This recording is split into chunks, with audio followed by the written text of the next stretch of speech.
नमस्कार मंडळी, आज बनवली होती मी चमचमीत आणि खायला खूप टेस्टी लागणारी सोयाबीनची भाजी. चिकन देखील फेले या भाजीसमोर.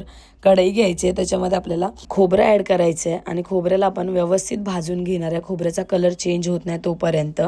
आणि खोबऱ्याचा कलर चेंज झाला बघू शकता. त्याच्यामध्ये आता मी कांदा, लसूण आणि आलं ॲड केलं आहे. ते देखील आपल्याला व्यवस्थित खोबऱ्यासोबत भाजून घ्यायचं आहे. त्याच्यामध्ये आपल्याला थोडंसं तेल ॲड करायचं आहे, जेणेकरून कांदा लवकर भाजला जाईल. आणि तेल ॲड करून झालं आपण व्यवस्थित सर्व मिक्स करून घेणार आहे. त्याच्यामध्येच आपण बारीक चिरलेला टॅमॅटो देखील ॲड करून घेणार आहे. आणि थोडंसं आपल्याला मीठ टाकायचं, जेणेकरून टॅमॅटो लवकर शिजला जाईल. आणि व्यवस्थित सर्व मिक्स करून घेणार आहे आपण वाटण. आणि आता त्याच कढईमध्ये आपण थोडंसं तेल ॲड करणार आहे. आणि तेल चांगलं गरम झालं, त्याच्यामध्ये आपल्याला मसाले देखील ॲड करायचे आहेत. हे सोयाबीन मी 1 तास भिजवत ठेवलेले नॉर्मल पाण्यामध्ये, मस्त भिजलेत. ह्याच्यामध्ये लाल मसाला, हळद, गरम मसाला, धने पावडर, सर्व मसाले आपल्याला तेलामध्ये मिक्स करून घ्यायचे आहेत. त्याच्यानंतर जे आपण भिजत ठेवलेले सोयाबीन आहेत, त्यातलं पाणी काढून ते सोयाबीन आपण त्या मसाल्यामध्ये ॲड करणार आहे. आणि व्यवस्थित त्या मसाल्यामध्ये मिक्स करून घ्यायचे. तुम्ही असे देखील खाऊ शकता.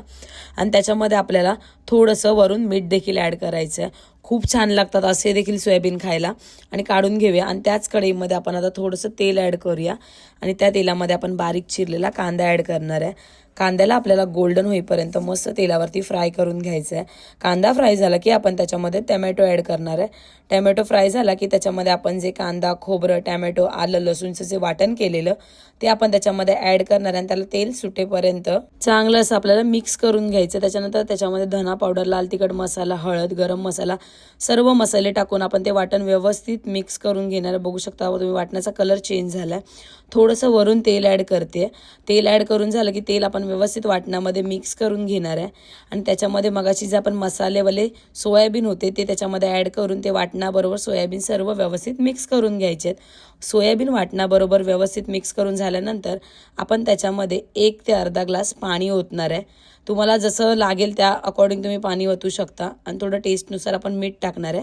आणि सोयाबीनवरती झाकण ठेवून 5 ते 10 मिनटं आपण शिजवून देणार आहे. सोयाबीन शिजायला टाईम नाही लागत, लवकर शिजतात. बघू शकता तुम्ही आपले इथे सोयाबीन मस्त असे रेडी देखील झालेत. आणि त्याच्यामध्ये आता मी बारीक चिरलेली कोथिंबीर ॲड करते. खायला देखील खूप टेस्टी लागतात. अशी सोयाबीनची भाजी एकदा नक्की बनवून बघा, खूप छान लागते. आणि इथे आपली सोयाबीनची भाजी रेडी झाली आहे.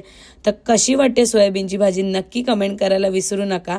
आणि अशाच नवनवीन रेसिपी बघण्यासाठी माझ्या पेजला लाईक करा, शेअर करा, सबस्क्राईब करा. धन्यवाद.